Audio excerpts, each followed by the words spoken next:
Département de l'Aisne, France, 17 novembre 1953. Le train sifflait dans le brouillard automnal lorsque le docteur Nathan Reed aperçut pour la première fois les contours grisâtres de la petite gare de Montclair-sur-Aisne. 3 mois auparavant, il avait reçu cette offre d'emploi inattendue. Un poste de psychiatre assistant dans un établissement réputé pour ses méthodes innovantes. Reed, 29 ans, fraîchement diplômé de l'Université de Pennsylvanie, y avait vu l'occasion parfaite d'échapper à une Amérique d'après-guerre trop conventionnelle et de parfaire sa connaissance du français. « Vous êtes le docteur Reed ?» Une voix sèche le tira de ses pensées. Un homme mince aux tempes grisonnantes l'attendait sur le quai désert. « Georges Mercier, administrateur de l'asile de Montclair. Le docteur Lambert vous attend. » Le trajet en voiture dura près d'1 heure sur des routes sinueuses qui s'enfonçaient toujours plus profondément dans une forêt dense. Reed observait le paysage qui devenait progressivement plus sauvage, plus isolé. « L'établissement existe depuis 1887, expliqua Mercier d'une voix monocorde. Il a été rénové en 1946, après la guerre. Nous accueillons actuellement 217 patients. » Reed hocha la tête poliment, mais un sentiment indéfinissable commençait à l'envahir. Ce n'était pas seulement l'isolement du lieu, mais quelque chose dans la manière dont Mercier évitait son regard.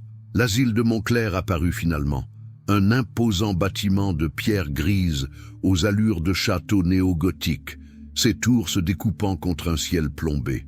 Une grille de fer forgé marquait l'entrée du domaine, surmontée d'une inscription en latin que Reed traduisit mentalement, pour la guérison de l'esprit et la purification de l'âme. Dans le hall principal, les pas résonnaient sur le marbre froid. Des portraits d'anciens directeurs ornaient les murs, leurs regards sévères semblant suivre les visiteurs. Mercier conduisit Reed jusqu'à un bureau au 1er étage. « Docteur Lambert, voici notre nouveau collègue américain. » Le docteur Vincent Lambert se leva pour l'accueillir. Grand, dans la cinquantaine, son visage émacié était dominé par des yeux d'un bleu glacial. Son sourire n'atteignait jamais son regard. « Docteur Reed, bienvenue à Montclair. Votre réputation vous précède. » Reed serra la main tendue, surprise par la froideur de la peau. « Ma réputation? Je suis flatté, mais je viens à peine de terminer ma formation. Votre article sur les traitements expérimentaux de la schizophrénie a retenu notre attention.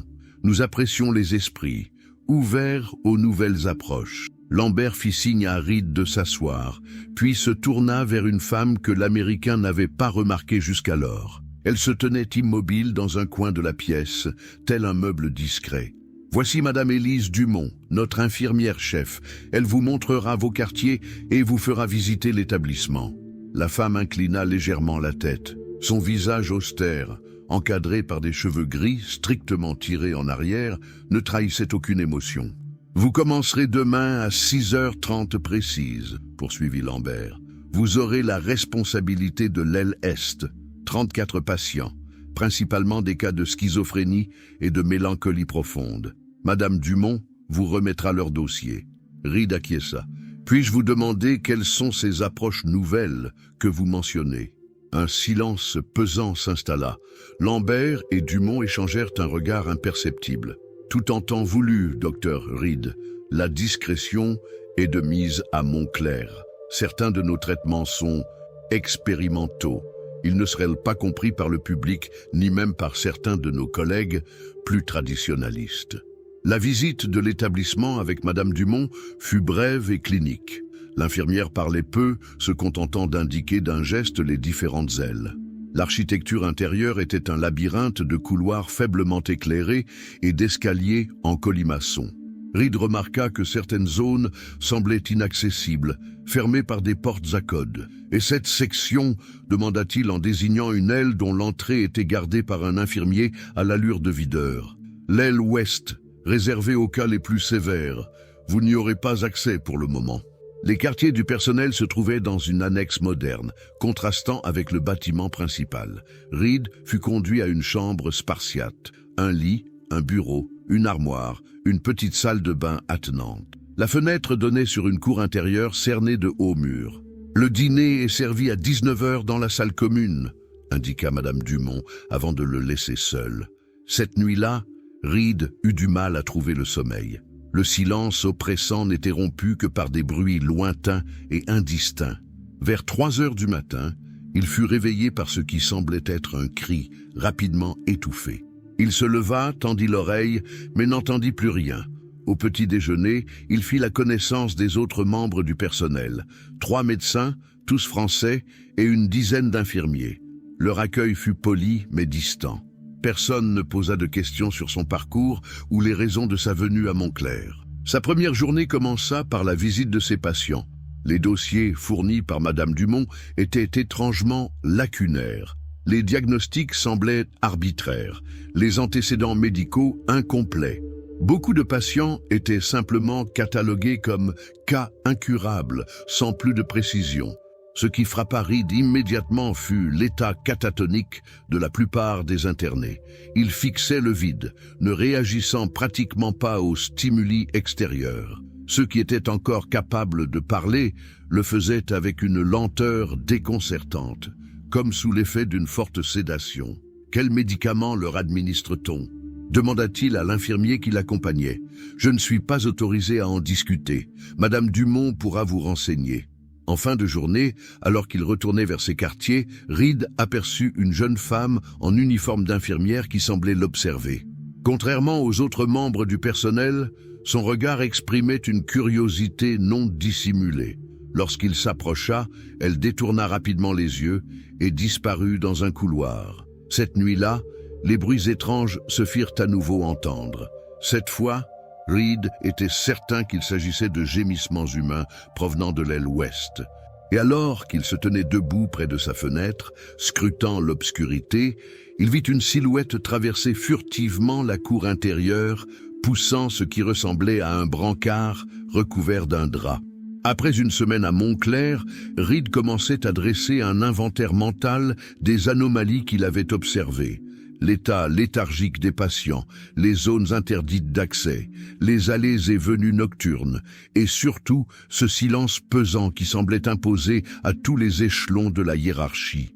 Le 7e jour, alors qu'il consultait les registres d'admission dans le bureau des archives, il remarqua une incohérence troublante. Le nombre de patients réellement présents dans son aile ne correspondait pas aux chiffres officiels. 3 noms figuraient sur les listes, mais ces patients étaient introuvables. Lorsqu'il interrogea Madame Dumont à ce sujet, elle répondit sèchement « Des transferts vers d'autres établissements. La paperasse administrative n'a pas suivi. » Ce soir-là, dans le réfectoire désert, la jeune infirmière qu'il avait aperçue auparavant vint s'asseoir en face de lui. « Je m'appelle Sophie Bernard », chuchota-t-elle. « Ne me regardez pas directement, nous sommes surveillés. » Reed maintint son regard sur son assiette. « Les patients que vous cherchez n'ont pas été transférés, » murmura-t-elle. « Si vous voulez vraiment savoir ce qui se passe ici, retrouvez-moi demain soir, à 23 heures près de la chaufferie. » Avant qu'il puisse répondre, elle se leva et s'éloigna. Reed resta immobile, le cœur battant. Il venait de comprendre que Montclair cachait des secrets bien plus sombres qu'il ne l'avait imaginé. Montclair-sur-Aisne, 25 novembre 1953. La chaufferie se trouvait dans les sous-sols du bâtiment principal, accessible par un escalier étroit dont les marches en pierre étaient usées par le temps. À 23 heures précises, Reed s'y rendit, prenant soin d'éviter les couloirs fréquentés par le personnel de nuit. L'obscurité était presque totale, seulement ponctuée par la lueur rougeâtre des chaudières. « Docteur Reed », la voix de Sophie Bernard surgit de l'ombre. Elle était vêtue de noir, son visage à peine visible dans la pénombre. « Suivez-moi. Nous n'avons pas beaucoup de temps. » Elle le conduisit à travers un dédale de tuyaux et de conduits jusqu'à une petite pièce qui semblait servir d'atelier de maintenance. Elle verrouilla soigneusement la porte derrière eux. « Personne ne vient ici à cette heure. Nous pouvons parler librement. » Reed l'observa attentivement. Elle paraissait jeune, peut-être 25 ans, avec des traits fins et des yeux sombres qui trahissaient une intelligence vive. « Pourquoi m'avoir fait venir ici?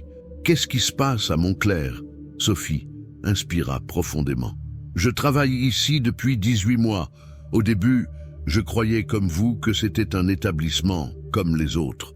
Puis j'ai commencé à remarquer des choses, les patients qui disparaissent, les bruits la nuit, l'aile ouest. Elle baissa encore la voix. Il y a 6 mois, j'ai suivi le docteur Lambert et madame Dumont.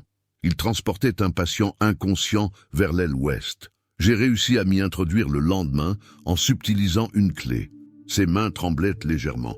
Ce que j'ai vu là-bas, ce ne sont pas des soins psychiatriques qu'il prodigue, Dr. Reed. Ce sont des expériences, des procédures qui n'ont rien à voir avec la guérison.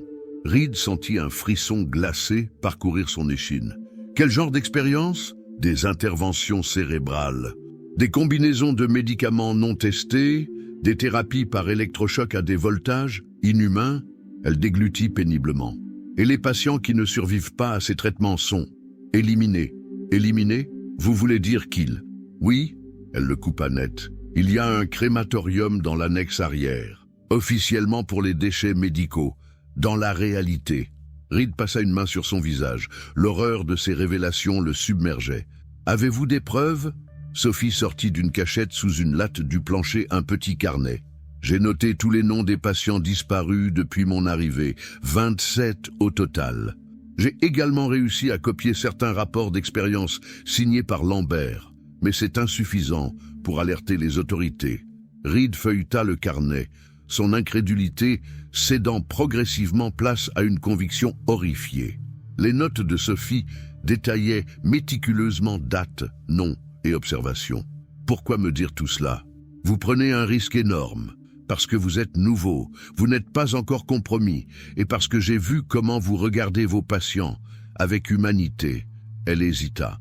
Et aussi parce que Lambert a des projets pour vous. Des projets? Il a besoin d'un assistant pour ses expériences les plus avancées. Quelqu'un avec des connaissances récentes en neurochirurgie. Votre article sur les traitements expérimentaux de la schizophrénie. Reed sentit son sang se glacer. Mon Dieu, ils m'ont recruté spécifiquement pour ça. Exactement. Et ils vont bientôt vous tester, vous proposer de participer à une procédure spéciale. Si vous refusez, elle n'eut pas besoin de finir sa phrase. Le message était clair. Nous devons recueillir des preuves irréfutables, murmura Reed.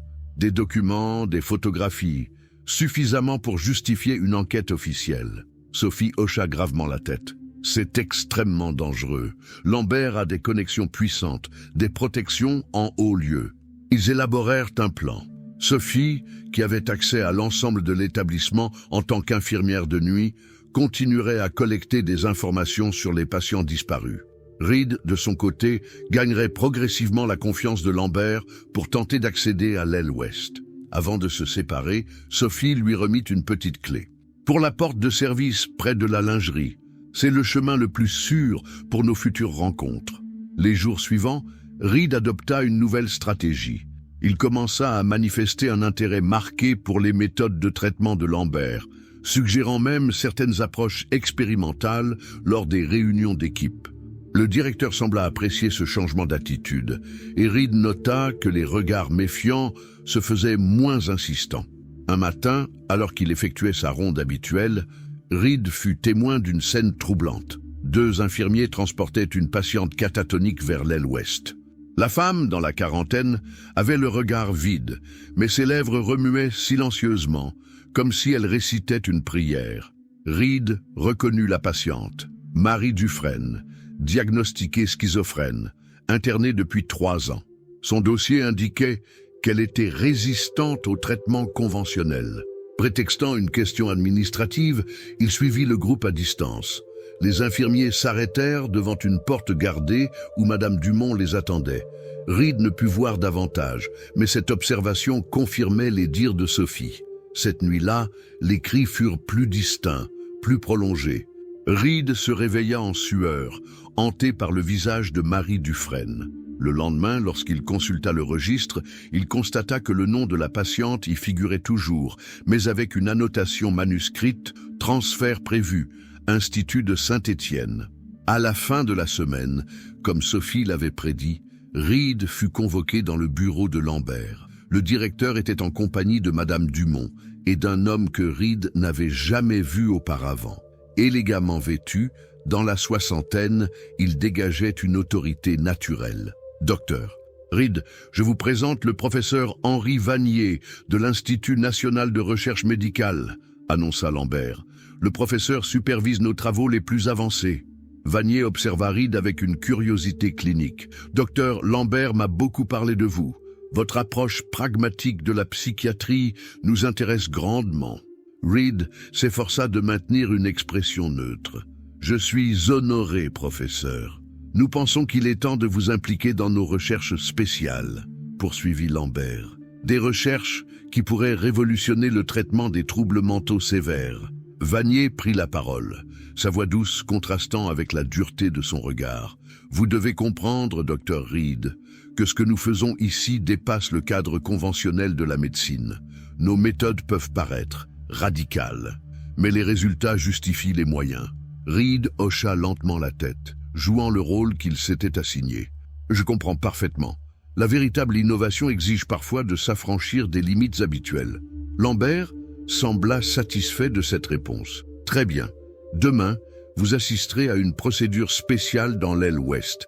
Un patient souffrant de schizophrénie paranoïde sévère. Nous testons une nouvelle approche combinant lobotomie ciblée et traitement pharmacologique expérimental. » Reed sentit son estomac se nouer, mais parvint à maintenir son masque d'intérêt professionnel. « Je serai là. » De retour dans ses quartiers, il griffonna rapidement un message pour Sophie, l'informant de ce développement. Il glissa le papier dans une fissure du mur près de la chaufferie, leur point de communication convenu. La réponse ne se fit pas attendre. « Soyez prudents, observez tout, mémorisez les visages. Nous agissons bientôt. » Cette nuit-là, Reed eut un sommeil agité, peuplé de cauchemars où des patients aux yeux vides le suppliaient de les aider. À l'aube, il se réveilla avec une certitude glaçante. Il n'était plus simplement témoin des horreurs de Montclair, il allait en devenir complice. À 9 heures précises, Madame Dumont vint le chercher. « Le docteur Lambert vous attend. » Elle le conduisit vers l'aile ouest, utilisant une série de couloirs que Reed n'avait jamais empruntés auparavant. Ils passèrent devant plusieurs portes verrouillées avant d'arriver dans une section qui ressemblait davantage à un bloc opératoire qu'à un service psychiatrique. Lambert, vêtu d'une blouse chirurgicale, les attendait devant une salle vitrée. À travers la vitre, Reed aperçut un homme d'une trentaine d'années attaché à une table d'opération. Sa tête était immobilisée dans un cadre métallique. Il était conscient, les yeux grands ouverts, emplis de terreur. « Docteur Reed, bienvenue dans notre sanctuaire », déclara Lambert avec une fierté non dissimulée. « Ici, nous repoussons les frontières de la connaissance. » Reed serra les poings dans les poches de sa blouse, luttant contre la nausée qui montait en lui. Il venait de franchir le seuil d'un monde cauchemardesque et savait qu'il n'y avait plus de retour possible. Montclair-sur-Ain, 3 décembre 1953. La salle d'opération de l'aile ouest était un espace clinique aux murs carrelés de blanc. Des projecteurs puissants inondaient la table centrale d'une lumière crue qui ne laissait aucune ombre, aucun répit. L'air était imprégné d'une odeur âcre de désinfectant qui ne parvenait pas à masquer entièrement une autre senteur plus organique, plus troublante. Reed, vêtu d'une blouse chirurgicale, se tenait légèrement en retrait, observant Lambert et son équipe qui s'affairaient autour du patient. Ce dernier, un homme nommé Pierre Lefort selon son dossier, avait été diagnostiqué schizophrène paranoïde. Il était maintenant parfaitement immobile, ses yeux fixant le plafond avec une terreur muette. Seul le léger tremblement de ses lèvres trahissait qu'il était pleinement conscient. « Nous commençons par une dose de notre composé X27, » expliqua Lambert, en remplissant une seringue d'un liquide ambré, un dérivé des amphétamines combiné à un puissant psychotrope de notre conception. Il permet de maintenir le patient conscient tout en inhibant les centres de la douleur. Il injecta le produit dans la perfusion du patient. En quelques secondes, les pupilles de Lefort se dilatèrent considérablement. « Maintenant, nous procédons à l'ouverture », poursuivit Lambert avec le détachement d'un professeur donnant un cours magistral. Reed lutta pour maintenir son masque d'intérêt clinique alors que Lambert pratiquait une incision précise sur le crâne préalablement rasé. Le sang s'écoulait dans des rigoles prévues à cet effet, recueillies méthodiquement par Madame Dumont. « Observez bien, docteur Reed, notre approche diffère considérablement de la lobotomie traditionnelle. Nous ne cherchons pas simplement à neutraliser certaines fonctions cérébrales, mais à reprogrammer les schémas neurologiques. » Avec une dextérité qui témoignait d'une longue pratique, Lambert exposa une partie du cerveau du patient. Puis, il prit un instrument que Reed n'avait jamais vu auparavant, une sorte de sonde fine terminée par une minuscule électrode. Cet appareil a été spécialement conçu pour nous par les ingénieurs de l'Institut Vanier, précisa Lambert avec une fierté non dissimulée. Il permet d'appliquer des micro-décharges électriques sur des zones très précises du cortex, tout en injectant simultanément notre composé IG-14. Reed regarda, horrifié mais fasciné malgré lui. Lambert insérait lentement l'électrode dans le tissu cérébral. Le patient tressaillit imperceptiblement. « Vous noterez que nous maintenons le sujet conscient pendant toute la procédure, » continua Lambert. « Cela nous permet d'observer en temps réel les modifications comportementales induites par notre intervention. » Pendant près d'1 heure, Reed assista à ce qu'il ne pouvait qualifier que de torture scientifique. Lambert stimulait différentes zones du cerveau, notant méticuleusement les réactions du patient qui variaient de spasmes incontrôlés à des murmures incohérents.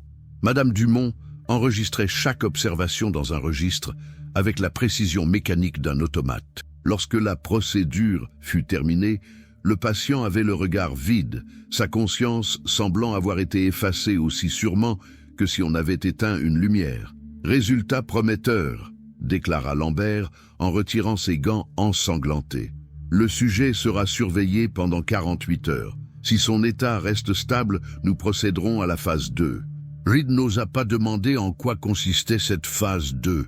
Il craignait de connaître déjà la réponse. « Vos impressions, Dr. Reed ?» demanda Lambert alors qu'ils quittèrent la salle d'opération, laissant le patient aux soins des infirmiers. Reed choisit soigneusement ses mots. « C'est révolutionnaire. Bien plus avancé que tout ce que j'ai pu étudier ou lire jusqu'à présent. » Lambert sourit, visiblement satisfait. « Nous sommes à l'avant-garde, Dr. Reed. Peu de personnes peuvent comprendre l'importance de nos travaux. La plupart sont entravés par des considérations morales dépassées. Combien de patients ont bénéficié de ce traitement ?» demanda Reed, tentant de masquer l'horreur dans sa voix. « Bénéficier ?» Lambert sembla savourer le mot. « Nous avons réalisé cette procédure spécifique sur 17 sujets jusqu'à présent. 6 sont décédés pendant l'intervention ou dans les heures qui ont suivi.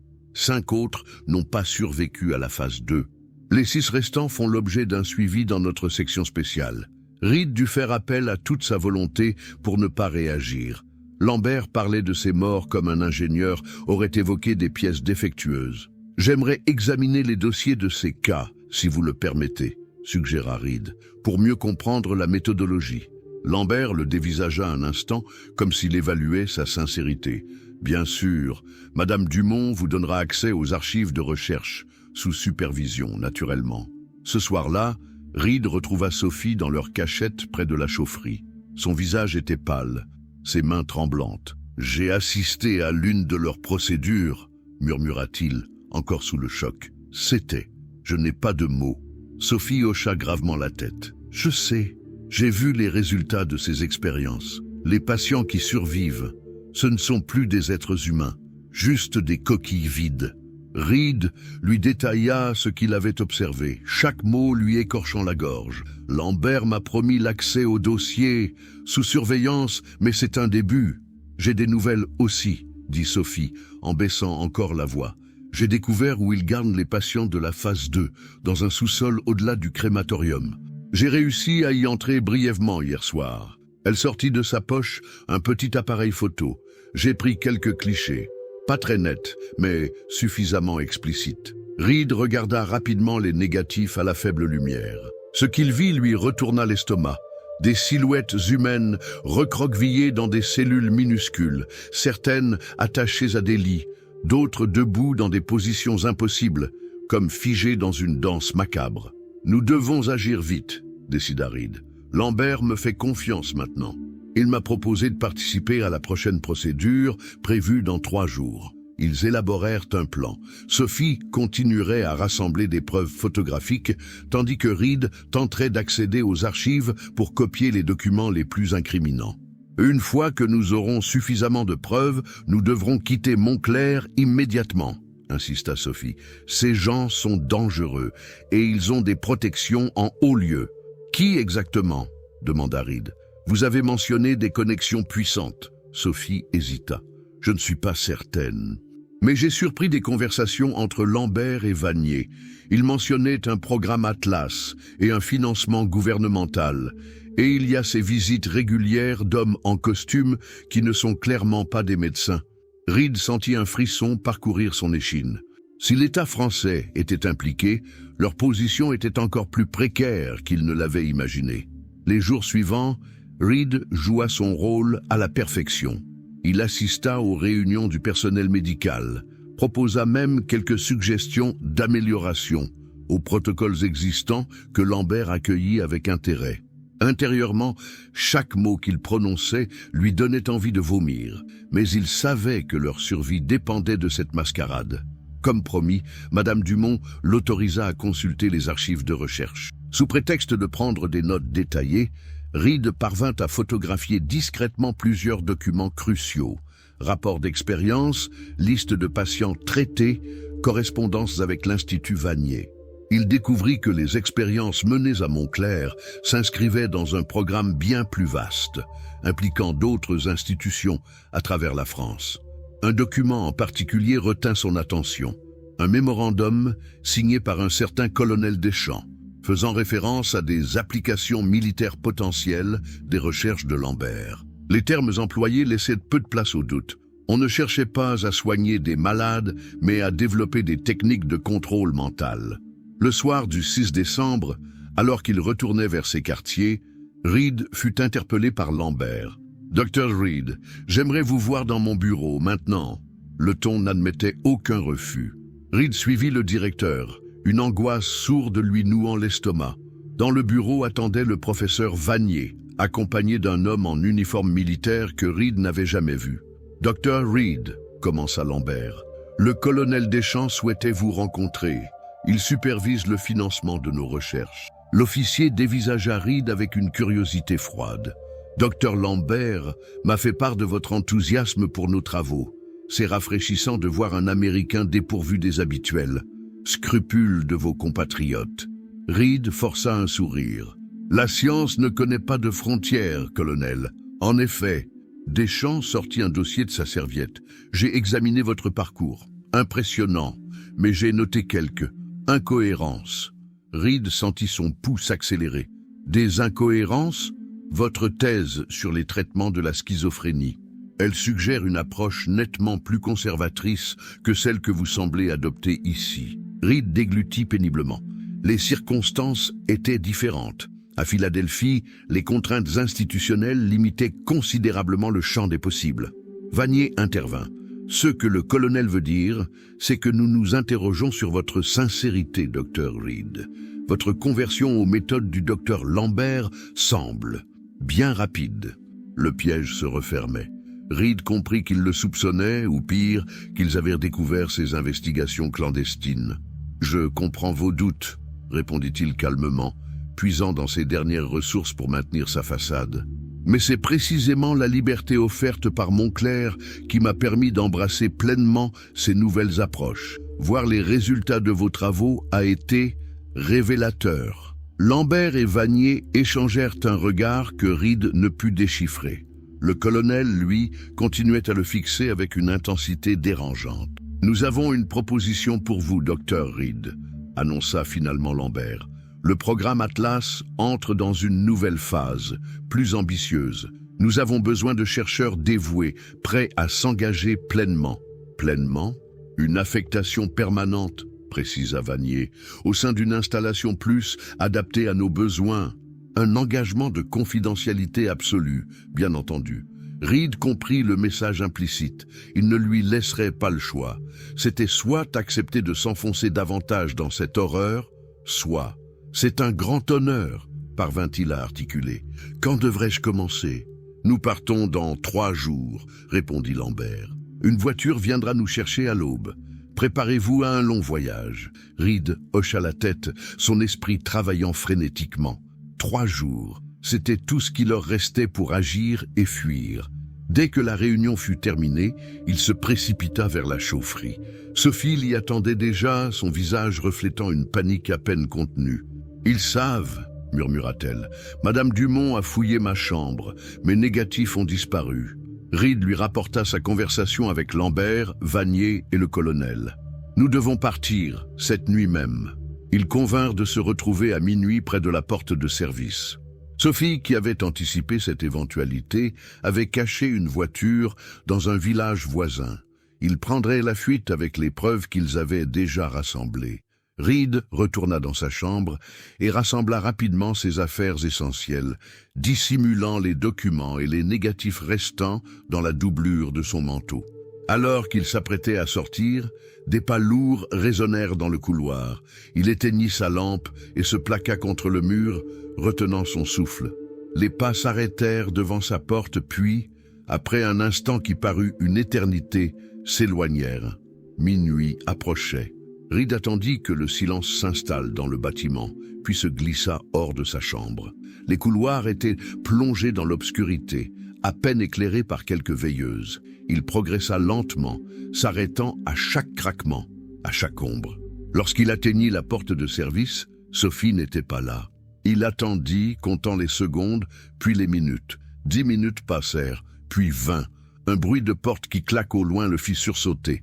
Des voix s'élevèrent, suivies du son caractéristique de bottes sur le carrelage. Il la cherchait. Reed comprit avec horreur que Sophie avait dû être capturée.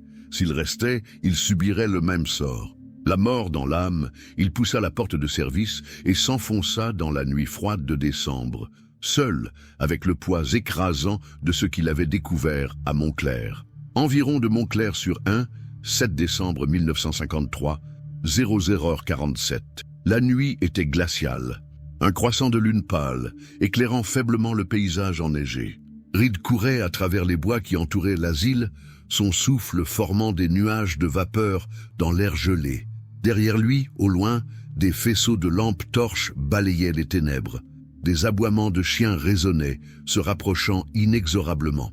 Sophie avait évoqué un village à 5 kilomètres au nord, où elle avait caché une voiture dans la grange d'un fermier qu'elle avait soudoyé. Reed s'orientait grâce aux étoiles, progressant difficilement dans la neige épaisse qui craquait sous ses pas. Son esprit était torturé par le sort de Sophie. L'avait-il capturée? Était-elle déjà entre les mains de Lambert? L'idée qu'elle puisse subir les procédures qu'il avait observées lui donnait la nausée. Après 1 heure de marche forcée, il aperçut enfin les lumières du village endormi. Arvillard, un hameau de quelques dizaines d'âmes. Il s'approcha avec précaution, longeant les habitations plongées dans l'obscurité. La grange devait se trouver à l'extrémité nord, avait précisé Sophie. Reed la repéra facilement, un bâtiment vétuste aux planches disjointes. La porte n'était pas verrouillée. À l'intérieur, comme promis, une Citroën noire était dissimulée sous une bâche. Il allait soulever la couverture quand une voix le figea sur place. « Dr. Reed ». Il fit volte-face, le cœur battant à tout rompre. Dans l'embrasure de la porte se tenait Sophie, le visage tuméfié, les vêtements déchirés. « Mon Dieu, Sophie !» Reed se précipita vers elle. « Que s'est-il passé? Je croyais qu'ils vous avaient. »« Ils ont essayé, » murmura-t-elle en s'effondrant dans ses bras. « Dumont et 2 infirmiers. Ils m'ont surprise alors que je récupérais ceci. » Elle ouvrit sa main, révélant une petite clé métallique. Le passe-partout de Lambert. Il ouvre toutes les portes de Montclair, y compris les archives secrètes. « Comment avez-vous » ? J'ai frappé Dumont avec une lampe. Les infirmiers ont hésité juste assez longtemps pour que je puisse m'enfuir. Elle grimaça de douleur. Mais ils m'ont rattrapé près de l'entrée principale. J'ai dû me défendre plus violemment. Reed nota pour la première fois les taches sombres sur ses vêtements. Du sang, pas seulement le sien. Nous devons partir immédiatement, dit-il en découvrant la voiture. Ils ont lâché les chiens. Ils ne tarderont pas à retrouver notre trace jusqu'ici. Sophie acquiesça faiblement. Les clés sont sous le tapis côté conducteur. Il y a des papiers dans la boîte à gants. Faux, mais ils devraient tout faire l'affaire pour sortir du pays. Reed l'aida à monter côté passager puis prit place au volant. Oh, le moteur toussa avant de démarrer dans un rugissement qui parut assourdissant dans le silence nocturne. « Où allons-nous » demanda-t-il en manœuvrant pour sortir de la grange. « Genève » répondit Sophie, la voix tendue par la douleur. « J'ai un contact là-bas, un journaliste du Tribune de Genève. Il pourra nous aider à rendre publiques nos découvertes. Reed engagea la voiture sur la route de campagne, phares éteints, guidés seulement par la faible lueur lunaire. Au loin, sur la colline de Montclair, des lumières s'allumaient dans tout le bâtiment. L'alerte générale avait été donnée. Ils roulèrent en silence pendant près d'1 heure, empruntant des chemins secondaires pour éviter les routes principales.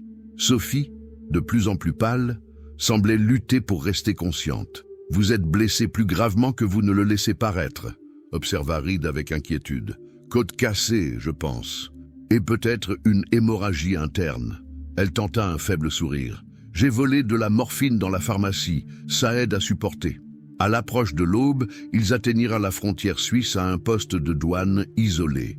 Le garde somnolent examina distraitement leurs papiers. Sophie était devenue Catherine Mercier et Reed était désormais Richard Martin, ingénieur américain en voyage d'affaires. « Votre épouse semble souffrante, monsieur, » remarqua le douanier. « Grippe carabinée, » répondit Reed avec un accent américain exagéré. « Nous avons rendez-vous avec un spécialiste à Genève. » Le garde hocha la tête et leur fit signe de passer.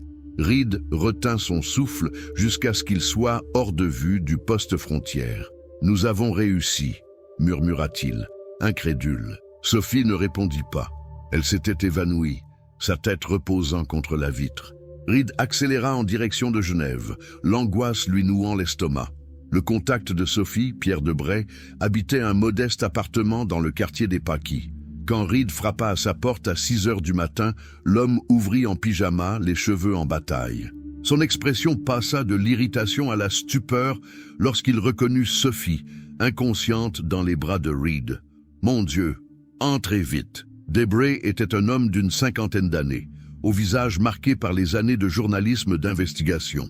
Il aida Reed à installer Sophie sur le canapé, puis appela un médecin de ses connaissances. « Elle m'avait prévenu qu'elle enquêtait sur quelque chose de dangereux », expliqua-t-il en préparant du café fort. « Mais je n'imaginais pas. C'est bien pire que ce que vous pouvez imaginer », répondit Reed, la voix brisée par l'épuisement et l'émotion. Il sortit les documents et les négatifs de la doublure de son manteau. « Tout est là. Des preuves de crimes contre l'humanité commis sous couvert de recherche médicale. » Debray examina rapidement les documents, son visage se décomposant au fil de sa lecture. « C'est monstrueux. Et vous dites que le gouvernement français est impliqué ? Un programme nommé Atlas, supervisé par l'armée. Probablement avec des ramifications internationales. » Le médecin arriva 1 demi-heure plus tard. Il examina Sophie en silence. Son expression grave en disait long. Hémorragie interne, 3 côtes fracturées, commotion cérébrale, diagnostiqua-t-il finalement. Elle a besoin d'une hospitalisation immédiate. Impossible, objecta Debray. Si ces gens la recherchent, l'hôpital serait le premier endroit où ils vérifieraient. Sans soins appropriés, elle ne passera pas la journée, insista le médecin. Reed prit la main de Sophie dans la sienne. Elle était glacée. Il doit y avoir une solution. Debray réfléchit un instant. J'ai un ami qui possède une clinique privée à Lausanne, très discrète pour clientèle fortunée. Aucun enregistrement officiel des patients. Faites-le, acquiesça Reed. Je resterai avec elle. Pendant que Debray organisait le transfert, Reed et le médecin stabilisèrent Sophie du mieux qu'ils purent. Elle reprit brièvement conscience, ses yeux fiévreux cherchant ceux de Reed. « Les documents, murmura-t-elle, ils doivent être publiés. »« Ils le seront, » promit Reed. « Reposez-vous maintenant. » La clinique de Lausanne était un établissement luxueux niché dans les hauteurs surplombant le lac Léman. Sophie y fut admise sous un nom d'emprunt. L'opération dura 4 heures. Reed attendit dans un salon privé tournant en rond comme un animal en cage. Finalement, le chirurgien vint le trouver. « Nous avons arrêté l'hémorragie. Son état est stable, mais critique. Les prochaines 48 heures seront déterminantes. » Reed passa ces 2 jours au chevet de Sophie, ne dormant que par brefs intervalles. Pendant ce temps, Debray examinait minutieusement les preuves qu'ils avaient rapportées et prenait des contacts. Le 3e jour, alors que l'état de Sophie s'améliorait enfin, la porte de la chambre s'ouvrit sur 2 hommes en costume sombre. Reed se leva d'un bond prêt à défendre Sophie. « Dr Nathan Reed !» demanda le plus âgé des deux en anglais. « Je suis Edward Kirkland, de l'ambassade américaine à Berne, et voici mon collègue, Monsieur Richard Hayes. » Reed les dévisagea avec méfiance. « Comment m'avez-vous trouvé ?»« Votre ami journaliste a contacté certaines personnes influentes, » répondit Kirkland avec un sourire énigmatique. « Nous savons ce qui s'est passé à Montclair. Alors, vous êtes au courant pour le programme Atlas, les expériences, l'implication du gouvernement français ?» Les deux hommes échangèrent un regard. « C'est précisément de cela que nous souhaitons discuter avec vous, Dr. Reed, en privé. » Dans un salon adjacent, Kirkland alla droit au but. « Ce que vous avez découvert est explosif, Dr. Reed. Une publication dans la presse déclencherait un incident diplomatique majeur entre les États-Unis et la France. »« C'est exactement ce que nous voulons, » rétorqua Reed. « Ces criminels doivent être exposés et jugés. » Hayes intervint, sa voix douce contrastant avec la dureté de son regard. « Les choses ne sont pas si simples. Le programme Atlas n'est pas uniquement français. Certaines agences américaines y sont également impliquées. » Reed sentit un froid glacial l'envahir. « La CIA ?» Les deux hommes restèrent impassibles, mais leur silence était éloquent. « Nous sommes ici pour vous proposer un arrangement, » reprit Kirkland. « Votre silence contre notre protection. Nous vous fournirons de nouvelles identités, à vous et à mademoiselle Bernard. Une nouvelle vie aux États-Unis ou ailleurs, confortable, sûre. Et Montclair, Lambert et ses complices?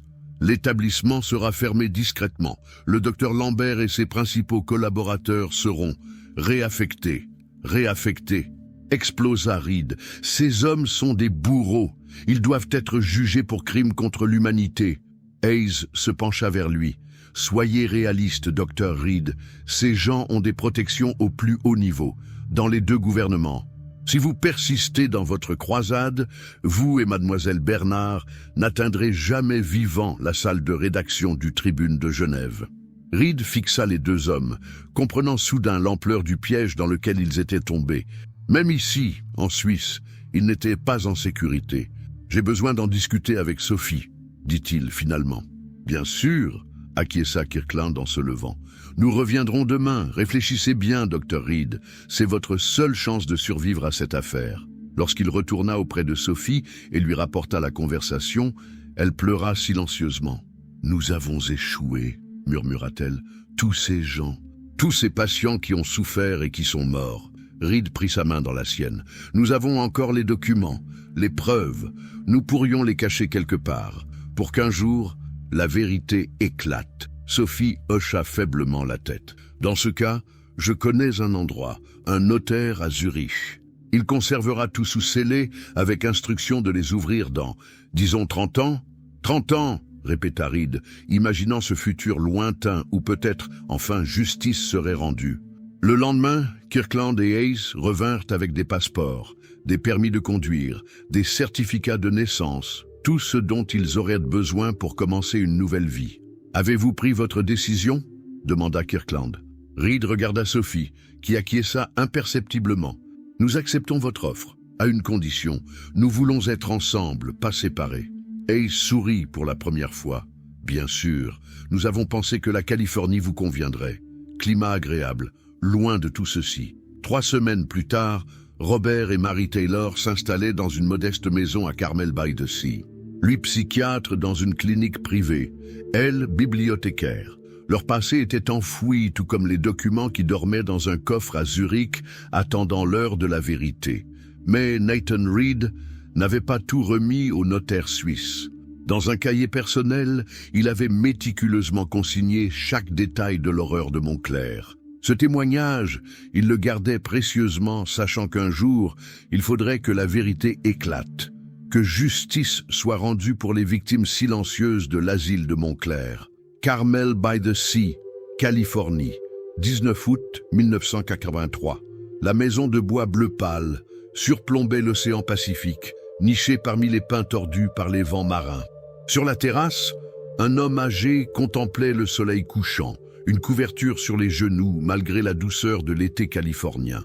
À 59 ans, Nathan Reed, désormais connu depuis 3 décennies sous le nom de Robert Taylor, paraissait bien plus vieux que son âge.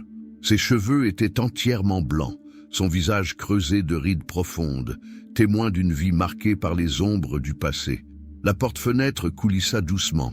Sophie s'avança portant 2 tasses de thé. À 55 ans, elle conservait une élégance naturelle malgré les épreuves. Quelques mèches grises parsemaient sa chevelure brune et une cicatrice presque invisible barrait sa tempe gauche, vestige indélébile de leur fuite de Montclair. « Le notaire de Zurich a appelé », annonça-t-elle en s'asseyant à côté de lui. Reed hocha lentement la tête. Alors, le moment est venu.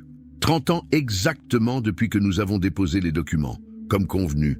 Sophie posa sa main sur celle de Reed. « Es-tu sûr de vouloir rouvrir tout cela ? Nous pourrions simplement laisser les morts enterrés ?» Reed secoua la tête. « Nous ne pouvons pas, Sophie. Nous le leur devons. » Le silence s'installa entre eux, seulement troublé par le bruit des vagues en contrebas. 30 années de vie commune, de cauchemars partagés, de regards par-dessus l'épaule. 30 années à construire une existence tout en sachant qu'elle reposait sur un mensonge. « J'ai contacté David, » reprit Sophie après un moment. « Il viendra demain. » David Wilson était un jeune journaliste du San Francisco Chronicle que Reed avait pris sous son aile. Brillant, intègre et suffisamment idéaliste pour croire encore que la vérité pouvait triompher. Lui as-tu dit pourquoi ?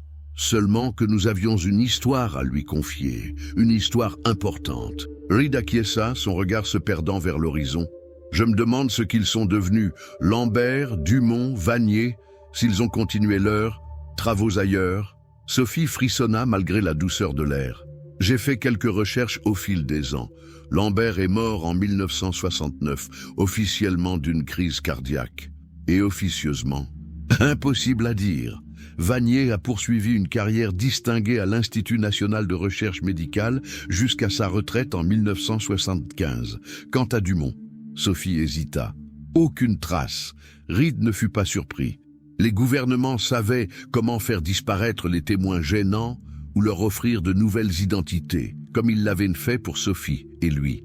Cette nuit-là, Reed sortit de sa cachette le journal qu'il avait tenu pendant toutes ces années. Un récit détaillé de ce qu'ils avaient vu, entendu et vécu à Montclair. Les noms, les dates, les procédures, les visages des patients qu'il n'avait jamais pu oublier. Il y avait joint des articles de presse soigneusement découpés au fil des décennies, des indices épars qui, mis bout à bout, révélaient que les expériences de Montclair n'avaient pas cessé avec la fermeture de l'asile. Elles s'étaient simplement déplacées, transformées, adaptées aux nouvelles exigences des services secrets. Le matin suivant, David Wilson arriva peu après 10 heures. Grand, athlétique, avec une barbe rousse soigneusement taillée, il représentait tout ce que Reed aurait pu devenir dans une autre vie. Ambitieux mais honnête, passionné par la vérité. « Dr Taylor, Madame Taylor », les salua-t-il chaleureusement. « Votre appel m'a intrigué. Vous n'êtes pas du genre à exagérer. Alors quand vous parlez d'une histoire importante », Reed l'invita à s'asseoir dans le salon. Les fenêtres ouvertes laissaient entrer la brise marine, faisant doucement osciller les rideaux de voile blanc. « David, ce que nous allons vous confier aujourd'hui va au-delà d'une simple histoire, » commença Reed. « C'est un témoignage, une confession en quelque sorte. » Le jeune journaliste fronça les sourcils, intrigué. « Une confession ? Nous ne nous appelons pas vraiment Robert et Mary Taylor, » intervint Sophie doucement. « Nos véritables noms sont Nathan Reed et Sophie Bernard. » Pendant les 2 heures qui suivirent, ils racontèrent leur histoire. Montclair, les expériences, la fuite, le marché avec les agents américains.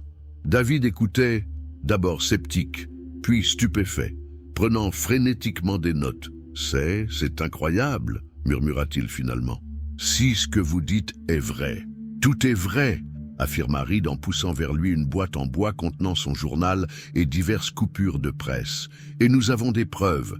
Ces documents ici et d'autres qui vont être libérés par un notaire suisse dans les prochains jours. »« Pourquoi maintenant ?» demanda David. Après tout ce temps, Reed et Sophie échangèrent un regard. « Parce que nous avons fait une promesse, » répondit Sophie, « à nous-mêmes et aux victimes, que la vérité serait révélée, quelles qu'en soient les conséquences.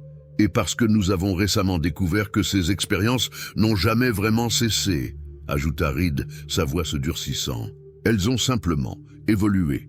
Il montra à David plusieurs coupures de presse concernant un programme militaire classifié nommé MK Ultra. Des expériences de contrôle mental menées par la CIA dans les années 1950 et 1960, partiellement révélées lors des auditions du Sénat américain en 1975. Montclair n'était qu'une pièce d'un puzzle bien plus vaste, expliqua Reed. Un réseau international d'installations où des recherches similaires étaient menées. Nous pensons que le programme Atlas était l'équivalent français de MK Ultra. David examina les documents, son visage pâlissant à mesure qu'il assimilait l'ampleur de la révélation. « Publier cela va déclencher un scandale international », dit-il finalement. « Les gouvernements français et américains vont tout faire pour étouffer l'affaire. C'est pourquoi nous avons besoin de vous, » intervint Sophie. « Un journaliste suffisamment courageux pour porter cette histoire, quelles que soient les pressions. » « Et suffisamment intelligent pour se protéger, » ajouta Reed avec gravité. « Ces gens n'hésiteront pas à vous faire taire, David. Il faut que vous compreniez le risque. » Le jeune homme hocha lentement la tête. « J'en suis conscient. Mais certaines histoires doivent être racontées, quel qu'en soit le prix. » Reed ressentit un mélange de fierté et d'inquiétude. Il reconnaissait en David la même détermination idéaliste qui l'avait animé 30 ans plus tôt à Montclair. « Il y a autre chose que vous devez savoir, » dit Sophie, en se levant pour aller chercher une enveloppe dans le secrétaire. « Nous avons récemment reçu ceci. » B.L. tendit à David une lettre anonyme, postée de Paris 2 semaines auparavant. Le message, tapé à la machine, était laconique. « Ils savent que le délai approche. Soyez prudents. »« Qui vous a envoyé ça ?» demanda David. « Nous l'ignorons, » répondit Reed. « Peut-être un ancien collègue. Peut-être quelqu'un qui a eu accès aux archives de Montclair. Ce qui signifie que d'autres personnes sont au courant pour les documents en Suisse, conclut David, et qu'elles pourraient tenter de les intercepter avant leur publication. Reed acquiesça gravement. C'est pourquoi nous devons agir vite. Le notaire libérera les documents dans 3 jours exactement. Ils élaborèrent un plan. David contacterait son rédacteur en chef pour préparer une série d'articles. Simultanément, des copies des documents seraient envoyées à plusieurs grands journaux internationaux, Le Monde, The Guardian, The New York Times, pour garantir que l'histoire ne pourrait être étouffée. Reed et Sophie, quant à eux, acceptaient de témoigner publiquement, de sortir de l'ombre après 3 décennies d'anonymat forcé. « Ce ne sera pas facile », les avertit David, alors qu'ils s'apprêtaient à partir. « Ils vont tenter de vous discréditer, de vous faire passer pour des affabulateurs, des paranoïaques. Nous y sommes préparés, » assura Sophie avec une détermination tranquille. « Nous avons vécu avec cette vérité pendant 30 ans. Il est temps que le monde la connaisse aussi. » Après le départ du journaliste, Reed se sentit étrangement léger, comme si un fardeau venait d'être partiellement soulevé de ses épaules. Pour la première fois depuis des décennies, il envisageait la possibilité d'une forme de rédemption, d'une justice tardive mais réelle. Cette nuit-là, pourtant, les cauchemars revinrent avec une intensité accrue. Il se réveilla en sueur, hanté par le visage de Marie Dufresne, la patiente qu'il avait vue disparaître dans l'aile ouest. Dans son rêve, elle le fixait de ses yeux vides, murmurant « Vous saviez, vous n'avez rien fait ». Sophie, réveillée par ses mouvements agités, le prit dans ses bras. « Ce n'était pas ta faute », murmura-t-elle. « Nous avons fait ce que nous pouvions. »« Pas assez », répondit-il, la gorge nouée. « Jamais assez. » Le lendemain, alors qu'ils prenaient leur petit déjeuner sur la terrasse, Reed remarqua une voiture inconnue, stationnée plus bas sur la route. Une berline noire aux vitres teintées. « Sophie !» dit-il calmement. « Je crois que nous avons de la compagnie. » Elle suivit son regard et se raidit imperceptiblement. « Tu penses que ce sont eux ? » ?»« Qui d'autre ?» Reed se leva lentement. « Je vais appeler David. » Mais avant qu'il puisse atteindre le téléphone, on frappa à la porte. 3 coups secs, autoritaires. Reed et Sophie échangèrent un regard empreint de 30 années de peur contenue. Elle hocha imperceptiblement la tête, lui signifiant silencieusement « Nous savions que ce jour viendrait. » Reed ouvrit la porte. Sur le seuil se tenaient 2 hommes en costume sombre, l'air grave, des agents fédéraux, à n'en pas douter. « Dr Nathan Reed ?» demanda le plus âgé. « Je suis l'agent spécial Thomas Reardon, FBI. Nous aimerions vous parler, à vous et à Madame Bernard. » Reed les fit entrer, résigné mais étrangement calme. Il avait passé des décennies à redouter ce moment, à imaginer des scénarios de fuite, de résistance.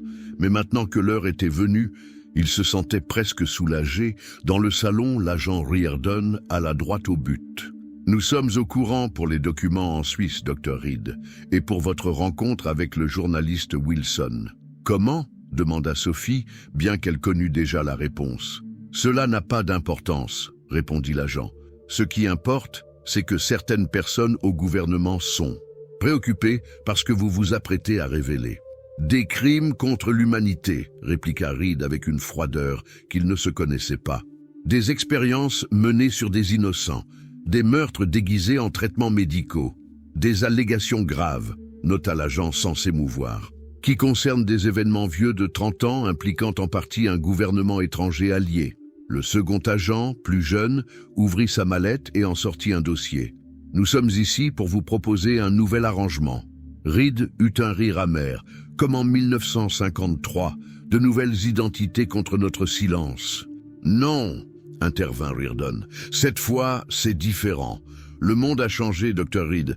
Certaines personnes au sein du gouvernement estiment qu'il est temps que ces écarts historiques soient reconnus. » Reed et Sophie échangèrent un regard stupéfait. Ce n'était pas ce à quoi ils s'attendaient. « Nous vous proposons une audition, » poursuivit l'agent. « Devant une commission sénatoriale à huis clos.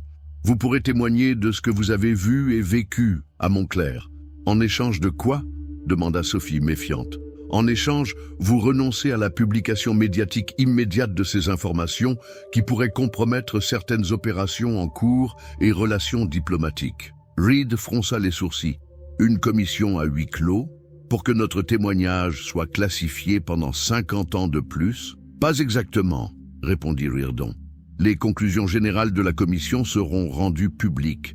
Certains détails sensibles resteront confidentiels, mais l'essentiel de la vérité sera révélé. »« Et pourquoi ferions-nous confiance au gouvernement américain ?» interrogea Sophie. « Après tout ce qui s'est passé ?» L'agent sortit une carte de sa poche et la tendit à Reed. « Parce que la sénatrice Eleanor Harris présidera cette commission. Je crois que vous la connaissez. » Reed examina la carte stupéfait. Eleanor Harris était une ancienne militante des droits civiques, désormais sénatrice progressiste réputée pour son intégrité inflexible. Et plus important encore, elle était la fille de l'un des patients disparus de Montclair, dont Reed avait soigneusement noté le nom dans son journal. James Harris, afro-américain, interné en 1951 pour comportement subversif. « Comment ?»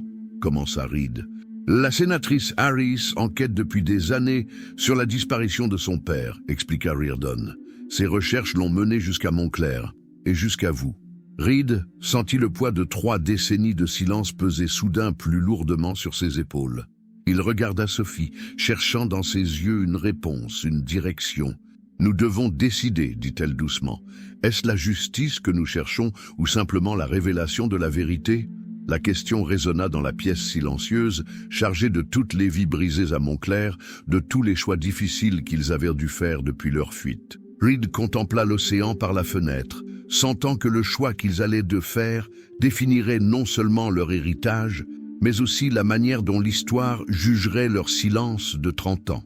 Washington, D.C., 4 octobre 1983. Le bâtiment du Sénat se dressait, imposant, sous un ciel d'automne d'un bleu limpide. Reed et Sophie gravirent lentement les marches, escortés discrètement par les agents Riordan et Wilkins. Ils avaient finalement accepté la proposition, témoigner devant la commission sénatoriale spéciale présidée par Eleanor Harris. La décision n'avait pas été facile. Pendant 2 jours, ils avaient débattu, pesé les pour et les contre, consulté David Wilson, qui, bien que déçu de ne pas pouvoir publier immédiatement son scoop, avait compris l'importance historique de cette alternative. C'est peut-être la seule chance d'obtenir une reconnaissance officielle, avait-il admis. Les journaux peuvent être ignorés, discrédités, mais une commission sénatoriale. Ils furent conduits dans une aile peu fréquentée du bâtiment, puis dans une salle d'audition austère, aux murs lambrissés de bois sombre. 5 sénateurs attendaient, assis derrière une longue table surélevée. Au centre, Eleanor Harris, une femme noire d'une cinquantaine d'années au Port-Royal, dont les yeux vifs et perçants semblaient sonder l'âme de Reed dès son entrée. « Docteur Reed, Madame Bernard », les accueillit-elle d'une voix grave mais chaleureuse. « Je vous remercie d'avoir accepté de témoigner aujourd'hui. » Reed s'éclaircit la gorge, soudain intimidé par la solennité du moment. « Sénatrice Harris, c'est un honneur. »« L'honneur est pour nous, » répondit-elle. « Vous êtes ici pour éclairer l'une des pages les plus sombres de notre histoire récente. Une page qui, pour moi, est aussi profondément personnelle. » Les autres sénateurs se présentèrent tour à tour. Walker du Michigan, Rodriguez de Californie, Mitchell du Maine et Jenkins de l'Ohio. Un groupe bipartisan soigneusement sélectionné pour sa réputation d'intégrité. « Cette audition est confidentielle, mais enregistrée », précisa Harris. « Un rapport expurgé sera rendu public dans les semaines qui suivront.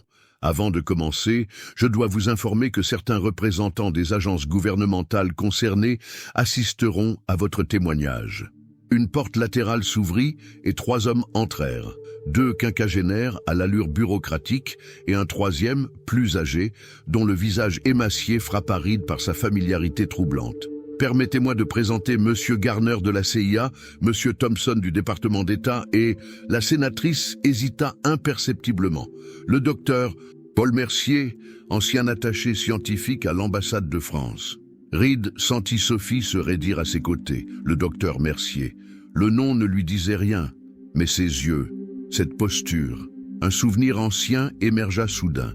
Un jeune médecin en blouse blanche, assistant silencieusement aux procédures dans l'aile ouest. « Vous étiez à Montclair », murmura Reed, stupéfait.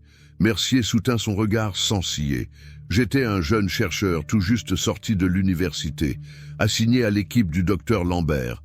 Un complice, siffla Sophie, les mains tremblantes. La sénatrice Harris frappa doucement de son marteau. « Docteur, Mercier est ici en tant que témoin coopérant, Madame Bernard. Sa présence a été approuvée par le gouvernement français dans le cadre d'un accord spécial. » L'audition commença formellement. Pendant près de 3 heures, Reed et Sophie racontèrent leur histoire chronologiquement, depuis l'arrivée de Reed à Montclair jusqu'à leur fuite et leur nouvelle vie en Californie. Les sénateurs écoutaient attentivement, posant parfois des questions précises sur les protocoles médicaux, les noms des patients, la chaîne de commandement. Reed remit son journal personnel, ainsi que les copies des documents conservés en Suisse. Rapports d'expérience, liste de patients, mémorandum officiel attestant de l'implication gouvernementale dans le programme Atlas. Ces documents confirment que les expériences menées à Montclair s'inscrivaient dans un cadre plus large, expliqua Reed. Un effort conjoint franco-américain pour développer des techniques de contrôle mental à des fins militaires et d'espionnage. « Conjoint ?» intervint M. Garner de la CIA, visiblement agacé. « C'est une affirmation excessive, Dr. Reed. Certains échanges d'informations ont pu avoir lieu, mais nous avons les preuves, » le coupa Sophie en désignant un mémorandum signé par un certain colonel Jackson de l'armée américaine, détaillant une visite à Montclair en 1952 et recommandant l'adoption de certaines techniques prometteuses. La sénatrice Harris examina le document avec attention. Ce colonel Jackson était-il affilié au projet MK-Ultra, Monsieur Garner? Le représentant de la CIA s'agita inconfortablement. Je ne suis pas autorisé à discuter des détails opérationnels de ce programme, Madame la sénatrice. Je prends cela pour un oui, répliqua sèchement Harris. Docteur Mercier, pouvez-vous nous éclairer sur la nature exacte de la collaboration entre Montclair et les services américains? Le médecin français hocha lentement la tête. Le programme Atlas était effectivement conçu comme un partenariat discret. Les Américains apportèrent le financement et certaines directives de recherche. Les Français fournissaient l'infrastructure et l'expertise médicale, ainsi que l'isolation nécessaire à de telles expérimentations. « L'isolation !» répéta Reed avec amertume. Un joli mot pour dire que personne ne viendrait chercher ses patients.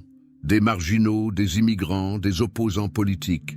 Des gens dont la disparition ne susciterait aucune enquête sérieuse. « Y compris mon père !» intervint la sénatrice Harris, son calme professionnel se fissurant légèrement. « James Harris, vétéran décoré de la Seconde Guerre mondiale, interné pour agitation politique, après avoir organisé des manifestations pour les droits civiques.